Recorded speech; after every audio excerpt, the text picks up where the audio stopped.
नमस्कार दोस्तों, स्वागत है आपका अपने YouTube चैनल पर। तो चलिए शुरू करते हैं। अध्याय 3 चुनावी राजनीति परिचय। अध्याय 1 में हमने देखा है लोकतंत्र के लिए यह ना तो संभव है और ना ही जरूरी है सीधे शासन करें। हमारे समय में लोकतंत्र का सबसे आम स्वरूप लोगों द्वारा अपने प्रतिनिधियों के माध्यम से शासन चलाने का है। इस अध्याय में हमने देखेंगे कि लोकतंत्र में प्रतिनिधियों का चुनाव कैसे होता है।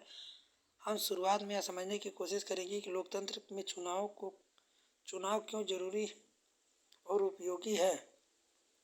हम यह भी समझने की कोशिश करेंगे कि विभिन्न दलों की चुनावी प्रतिद्वंदिता किस तरह लोगों को लाभ पहुंचाती है। फिर हम यह सवाल उठाएंगे कि किन चीज़ों के कारण कोई चुनाव लोकतांत्रिक होता है और किस सहारे हम लोकतांत्रिक और गैर लोकतांत्रिक चुनाव का अंतर समझ पाएंगे। अध्याय के बाकी हिस्सों में हम इन्हीं पैमाने के आधार पर भारत में हुई चुनाव का मूल्यांकन करेंगे। इस क्रम में चुनाव के प्रत्येक चरण यानी विभिन्न चुनाव के क्षेत्र में सीमा निर्धारित से लेकर चुनाव परिणाम की घोषणा तक नज़र डालेंगे। हर चरण में हम यह सवाल पूछेंगे कि क्या होना चाहिए और प्रत्यक्ष चुनाव में क्या होता है। अध्याय में आखिर में हम इस सवाल पर विचार करेंगे कि भारत में चुनाव निष्पक्ष व स्वतंत्र ढंग से हुए या नहीं। यहाँ हम निष्पक्ष और स्वतंत्र चुनाव कराने में चुनाव आयोग की भूमिका पर विचार करेंगे। चुनाव क्यों? हरियाणा के विधानसभा चुनाव। यह हरियाणा 1987 में हुए राज्य विधानसभा चुनाव से जुड़ी हुई अखबार की खबर है। राज्य में 1982 में कांग्रेस पार्टी की अगुवाई वाली सरकार थी। तब विपक्ष के एक नेता चौधरी देवीलाल ने न्याय युद्ध नामक आंदोलन का नेतृत्व किया।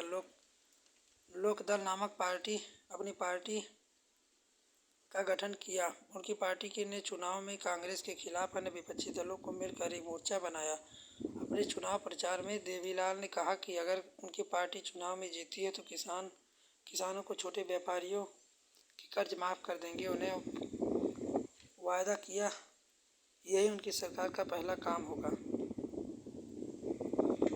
तब लोगों की सरकार ने नाखुश थे। वे देवीलाल के वायदे की तरफ आकर्षित हुए, इसलिए वे चुनाव हुए तो लोकदल के उन्हें सहयोगी दलों के पक्ष में जमकर वोट दिए। लोकतंत्र में उनकी सहयोगी पार्टियों ने राज्य विधानसभा में 90 सीटों में से 76 सीटें जीत मिली। लोकदल को अकेले 60 सीटें मिली और उन्हें स्पष्ट बहुमत मिला। कांग्रेस के हाथ अब सिर्फ 5 सीटें लगी।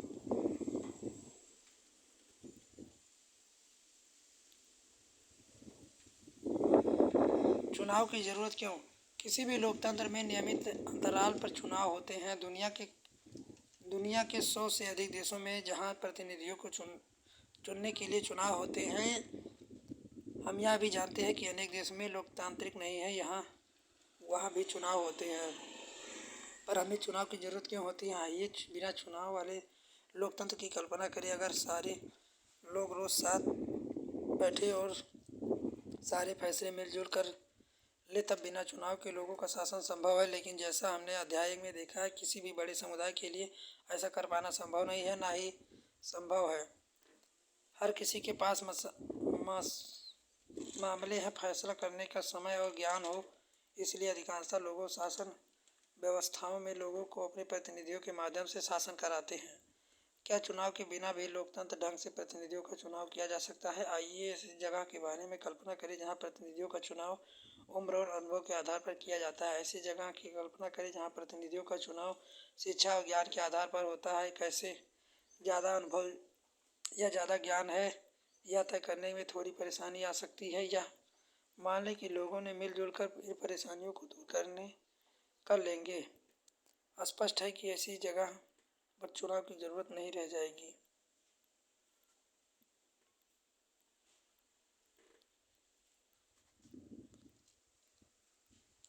चुनाव को लोकतांत्रिक बनाने के आधार पर चुनाव कई तरह से हो सकते हैं। लोकतांत्रिक देशों में तो चुनाव होते हैं, यहाँ तक कि अधिकांशतः गैर लोकतांत्रिक देशों में भी ना किसी तरह किसी चुनाव होते हैं। चुनाव लोकतांत्रिक हुए तो जांचने के लिए हमारे क्या पैमाने हैं। हमें अध्याय 1 में सवाल पर हल्की सी चर्चा की थी। हमने वहाँ अनेक देशों के चुनाव उदाहरण दिए थे जिन्हें हम लोकतांत्रिक चुनाव नहीं मान सकते थे। आइए वहाँ सीखे सबक को याद करें और लोकतांत्रिक चुनाव में चुनाव के लिए जरूरी न्यूनतम शर्तों के साथ अपनी बातों की शुरुआत करें। ये शर्तें बहुत आसान हैं और सरल लग सकती हैं, लेकिन अनेक देश ऐसे हैं जहां चुनाव में इन शर्तों को पूरा नहीं किया जाता है। इन अध्याय में हम अपने देश में हुए चुनाव पर भी शर्तें लागू करके यह जानने का प्रयास करेंगे कि हमारे यहाँ चुनाव में लोकतांत्रिक कहा जाता है या नहीं। पहला, हर किसी को चुनाव करने की सुविधा हो, यानी हर किसी को मताधिकार हो या हर किसी को मत देने का समान मोल हो। दूसरा, चुनाव विकल्प उपलब्ध हो, पार्टियों उम्मीदवारों को चुनाव में उतरने और आज़ादी हो, मतदाताओं के लिए विकल्प पेश हो। तीसरा, अवसर नियमित अंतराल पर मिले, नए चुनाव कुछ वर्षों में जरूर कराए जाएं। चौथा, लोग जिस चाहे वास्तव में चुनाव उसी का होना चाहिए। चुनाव स्वतंत्र और निष्पक्ष ढंग से कराए जाने चाहिए, जिससे लोग सचमुच अपनी इच्छा से व्यक्ति का चुनाव कर सकते हैं। क्या राजनीतिक प्रतिद्वंदिता अच्छी चीज़ है? इस प्रकार हम पाते हैं कि चुनाव का मतलब राजनीतिक प्रतियोगिताओं का प्रतिद्वंदी है। यह प्रतियोगिता के कई तरह के रूप ले सकती है। सबसे स्पष्ट रूप है राजनीतिक पार्टियों के बीच प्रतिद्वंदिता। निर्वाचन क्षेत्रों में इसका स्वरूप उम्मीदवारों के बीच प्रतिद्वंदिता का हो सकता है। अगर प्रतिद्वंदिता नहीं रहेंगे तो चुनाव बेईमानी हो जाएगी। लेकिन क्या राजनीतिक प्रतिद्वंदिता का होना अच्छी चीज़ है? चुनावी प्रतिद्वंदिता में कुछ स्पष्ट नुकसान देखते हैं। इससे हर बस्ती में, हर घर में बंटवारे जैसी स्थिति हो जाती है। आपने भी अपने इलाके में कुछ लोगों को सुना होगा, लोग पॉलिटिक्स के फैसले की शिकायत कर रहे हैं। विभिन्न दलों के लोग और नेता अक्सर एक दूसरे के खिलाफ आरोप लगाते हैं। पार्टियों और उम्मीदवारों चुनाव जीतने के बाद तरह तरह के हथकंडे अपनाते हैं। कुछ लोग का कहना है कि चुनावी दौड़ जीतने का यह दबाव सही किस्म की दीर्घकालीन राजनीति को पनपना नहीं देता है। समाज और देश की सेवा करने की चाह रखने वाले कई अच्छे लोग भी इन्हीं कारणों से चुनावी मुकाबले में नहीं उतरते। इन्हें इस तरह मुश्किलें बढ़ेंगी और उतरना भी अच्छा नहीं लगता है। हमारे संविधान निर्माण समस्याओं के प्रति सचेत थे, फिर भी उन्होंने भविष्य के नेताओं के चुनाव के लिए मुक्त चुनावी मुकाबला का चयन किया। उन्होंने ऐसा इसलिए किया क्योंकि दीर्घकालीन रूप से ऐसी व्यवस्था बेहतर काम करती है और आदर्श दुनिया में सभी राजनीतिक नेताओं को मालूम होता है कि लोगों का हित किन चीज़ों में है तथा नेताओं लोगों को किन प्रेरणा की राजनीति में आते हैं।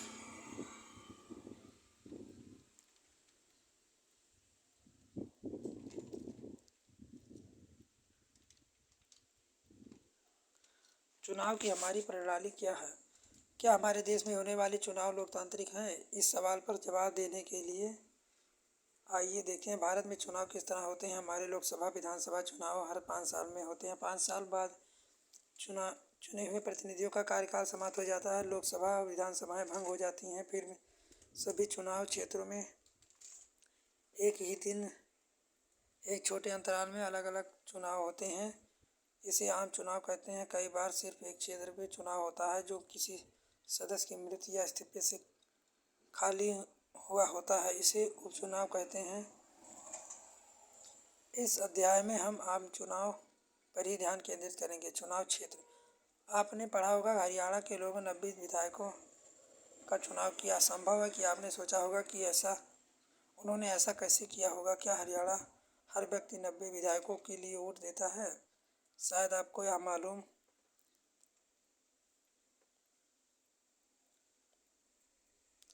होगा कि ऐसा नहीं होता है। अपने देश में हम क्षेत्र विशेष पर आधारित प्रतिनिधित्व की प्रणाली से काम करते हैं। चुनाव के उद्देश्य से देश की अनेक क्षेत्रों में बांट दिया गया है। इन्हें निर्वाचन क्षेत्र कहते हैं।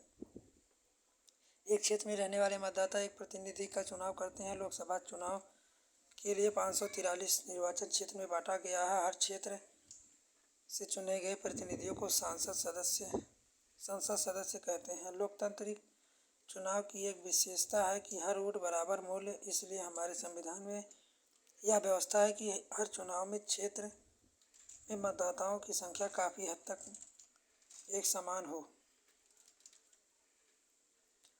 आरक्षित निर्वाचन क्षेत्र। हमारा संविधान प्रत्येक नागरिकों को अपना प्रतिनिधि चुनने के जनप्रतिनिधियों के तौर तरीके चुने जाने का अधिकार देता है, लेकिन हमारे संविधान निर्माताओं को चिंता थी कि संभव है खुले चुनावी मुकाबले में कुछ कमजोर समूहों के लोग लोकसभा और विधानसभाओं में पहुंच नहीं पाए।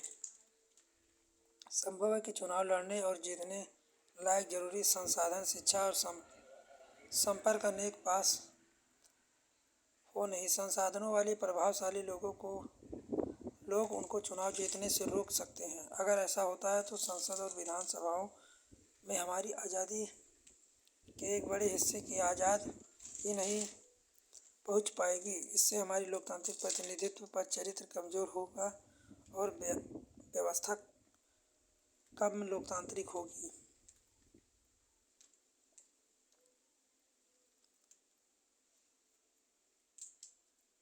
लोकसभा निर्वाचन क्षेत्र।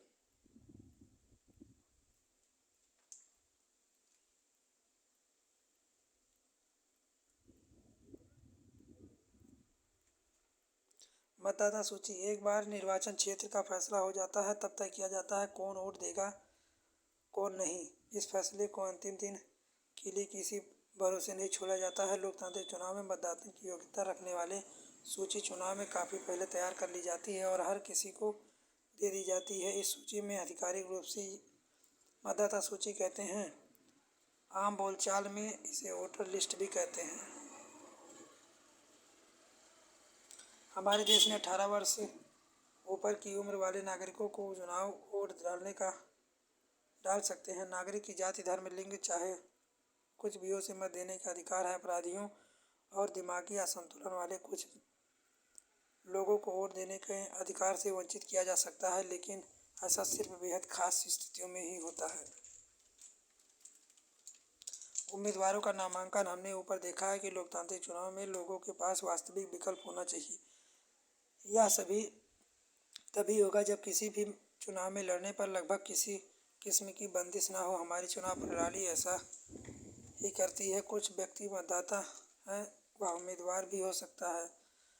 सिर्फ एक फ़र्क यह है कि कोई भी व्यक्ति 18 वर्ष की उम्र में ही वोट डालने का अधिकार हो जाता है, जबकि उम्मीदवार बनने की न्यूनतम आयु 25 वर्ष है। उम्मीदवार बनने के में भी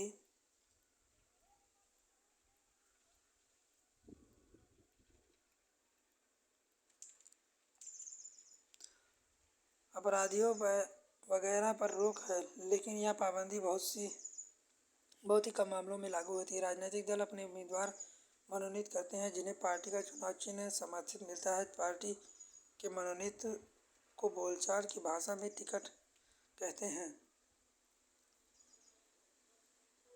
चुनाव लड़ने की इच्छुक हर एक उम्मीदवार को एक नामांकन पत्र भरना होता है और कुछ रकम जमानत के रूप में जमा करनी पड़ती है। हाल के सर्वोच्च न्यायालय निर्देश में उम्मीदवारों के एक घोषणा पत्र भरवाने की नई प्रणाली शुरू की है। अब हर उम्मीदवार को अपने बारे में कुछ ब्यौरे देते हैं वैध घोषणा करनी होती है। प्रत्येक उम्मीदवार को इन मामलों में सारे विवरण देने होते हैं। उम्मीदवारों की शैक्षणिक योग्यता।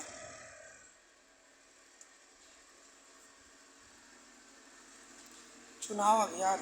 चुनाव का मुख्य उद्देश्य लोगों को अपनी पसंद के प्रतिनिधियां, सरकार और नीतियों का चुनाव करने का अवसर देना है। इसलिए कौन प्रतिनिधि बेहतर है, कौन पार्टी अच्छी सरकार देगी, अच्छी नीति कौन सी है, इस बारे में स्वतंत्र और खुली चर्चा बहुत ज़रूरी है। चुनाव अभियान के दौरान यही होता है। हमारे देश में उम्मीदवार की अंतिम सूची और घोषणा होने के मतदान की तारीख के बीच आमतौर पर 2 सप्ताह का समय चुनाव प्रचार के लिए दिया जाता है। इस अवधि में उम्मीदवार मतदाताओं से संपर्क करते हैं, राजनेता चुनावी जनसभाएं, भाषण देते हैं और राजनीतिक पार्टियां अपने समर्थकों को सक्रिय करती हैं। इसी अवधि में अखबार और टीवी चैनलों पर चुनावी से जुड़े खबरें और बहसें भी होती हैं। असल में चुनाव अभियान सिर्फ 2 हफ्तों में नहीं, बल्कि राजनीतिक दल चुनाव होने के महीने पहले से इसकी तैयारियां शुरू कर देती हैं। चुनाव में राजनीतिक दलों और उम्मीदवारों के निर्देश के लिए आदर्श आचार संहिता पर यहाँ एक कार्टून बनाएं।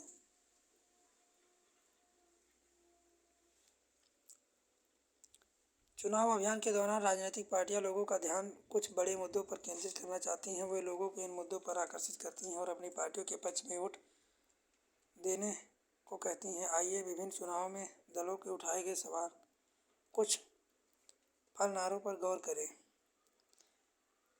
गरीबी हटाओ, लोकतंत्र बचाओ,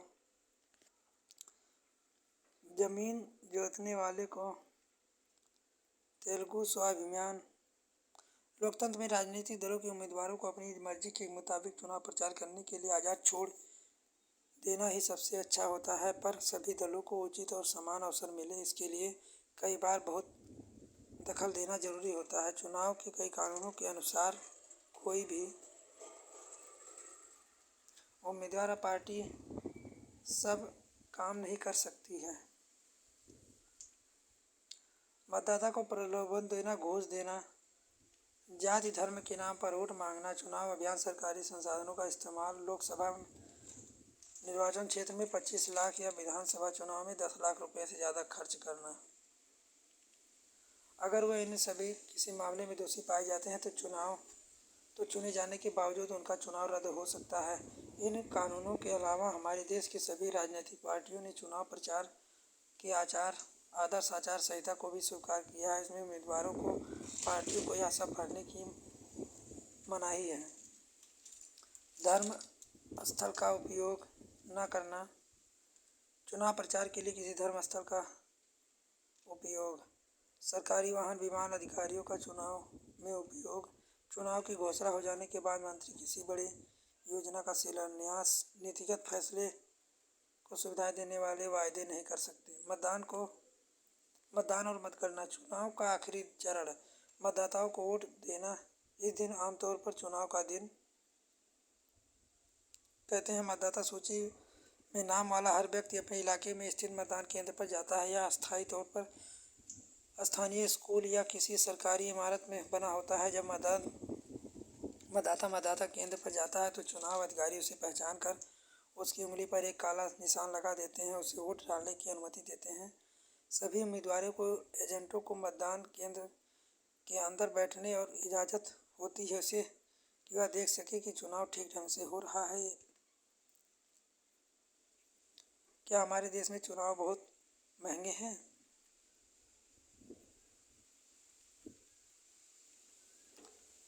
गुलबर्गा के चुनाव परिणाम।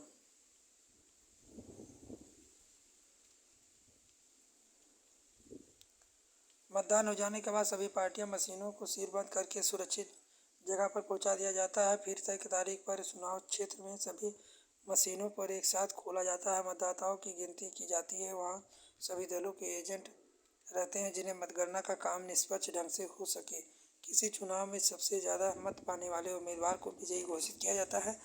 आम चुनाव में अमूमन सभी निर्वाचित क्षेत्रों में मतगणना एक ही तारीख पर होती है। टीवी चैनल, रेडियो, अखबारों के लिए यह बहुत बड़ा अखबार होता है। वह इसकी खबरें पूरे विस्तार से देते हैं और कुछ घंटों में गिनती में सारे परिणाम मालूम हो जाते हैं और यह स्पष्ट हो जाता है कौन सी अगली सरकार बनाने जा रही है। भारत में चुनाव क्यों लोकतांत्रिक है? हम चुनाव में गड़बड़ियों और धांधलियों के बारे में पढ़ते रहे हैं। अखबार और टीवी चैनलों में खबरों में अक्सर ऐसी गड़बड़ियाँ की चर्चा रही है। आरोप लगाए जाते हैं। अधिकांशतः खबरों में कुछ इस तरह की गड़बड़ियों की सूची होती है। इनमें से अनेक खबरें सही होती हैं। ऐसी खबरों को पढ़ने में टीवी चैनल पर दिखते हैं हमें दुख होता है, पर सौभाग्य से यह गड़बड़ियाँ इतने बड़े पैमाने पर नहीं होती हैं। चुनाव में उद्देश्य से ही नकार देता है। इस परिप्रेक्ष्य में अगर एक करके सवाल उठाए जाए तो ज़्यादा स्पष्ट हो जाती हैं। क्या कोई पार्टी बिना जन समर्थन के सिर्फ चुनावी धांधलियों के सहारे चुनाव जीत कर सत्ता में आ सकती है? यह एक महत्वपूर्ण सवाल है। आइए इस सवाल पर विभिन्न पहलुओं पर सावधानी से गौर करें। स्वतंत्र चुनाव आयोग चुनाव निष्पक्ष हुए या नहीं जांचने के लिए सरल तरीका है। यह देखना सरल संचालन कौन करता है। क्या चुनाव कराने वाले लोग सरकार से स्वतंत्र हैं या फिर सरकार या शासक पार्टी उन पर दबाव या प्रभावी है। उनके पास स्वतंत्र और निष्पक्ष चुनाव कराने की शक्ति है। क्या इन शक्तियों का वास्तव में प्रयोग होता है? हमारे देश के लिए इन सवालों का जवाब काफ़ी हद तक सकारात्मक है। हमारे देश में चुनाव स्वतंत्र और बहुत ताकतवर चुनाव आयोग द्वारा करवाए जाते हैं। इन्हें न्यायपालिका के समान ही आज़ादी प्राप्त है। मुख्य निर्वाचन आयुक्त की नियुक्ति भारत के राष्ट्रपति करते हैं। इस बार नियुक्ति हो जाने के बाद निर्वाचन आयुक्त राष्ट्रपति या सरकार के प्रति जवाबदेह नहीं रहता है। अगर शासक पार्टी या सरकार को चुनाव आयोग पसंद न हो तो ये मुख्य निर्वाचन आयोग को हटा पाना लगभग असंभव है। दुनिया के शायद ही किसी चुनाव आयोग को भारत निर्वाचन आयोग जितने अधिकार प्राप्त होंगे।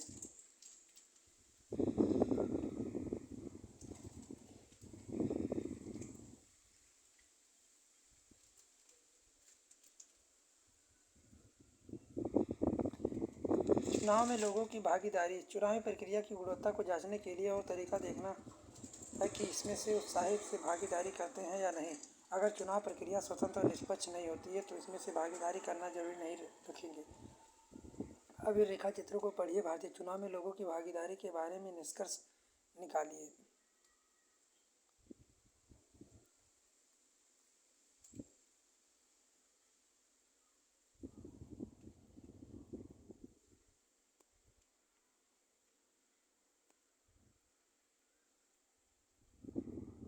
चुनावी नतीजों पर स्वीकार करना।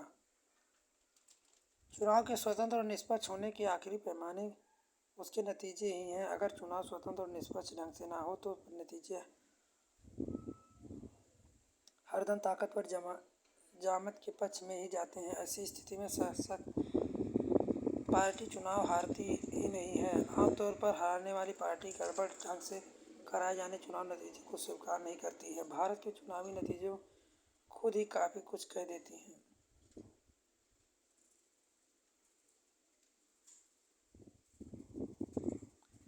स्वतंत्र और निष्पक्ष चुनाव की चुनौतियाँ। इन बातों से हम इस सरल निष्कर्ष पर पहुंचते हैं कि भारत में चुनाव बुनियादी रूप से स्वतंत्र और निष्पक्ष हैं। जो पार्टी चुनाव जीतकर सरकार बनाती है उसे लोगों का समर्थन प्राप्त होता है। संभवतः हर निर्वाचन क्षेत्र में यह बात लागू ना होती हो। कुछ उम्मीदवार पैसे की जोर पर गलत तरीके से जीते हो सकते हैं, पर चुनाव कुल नतीजों पर भी अभी सभी लोगों को अच्छा को ही बताता है। पिछले 5 वर्षों में हमारे देशों में इस सामान्य नियम में थोड़े अपवाद हैं। यही भारतीय चुनाव प्रणाली में लोकतांत्रिक बनाते हैं।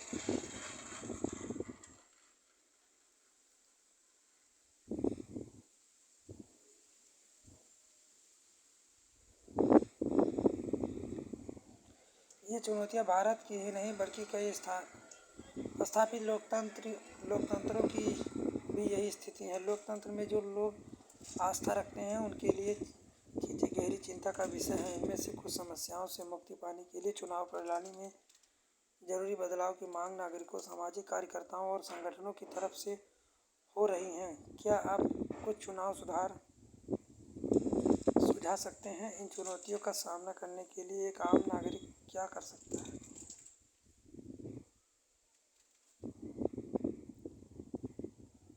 अभ्यास।